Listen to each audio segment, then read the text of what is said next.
Anoman cancut tumandang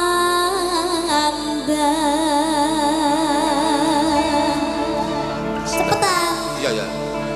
ngalengkowo bisa dadi amu kobong gede nyeluk pemadam kebakaran ngaryo jroning praja aku kobong gede jroning praja njaluk lah iya tadi ki nyeluk pemadam kebakaran ben kobonge ora gedhe ngono lho mas aku nyawi bojomu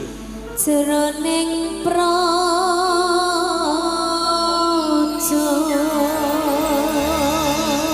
iki musiknya digarap piye versi gamelan apa versi musik kolaborasi dengan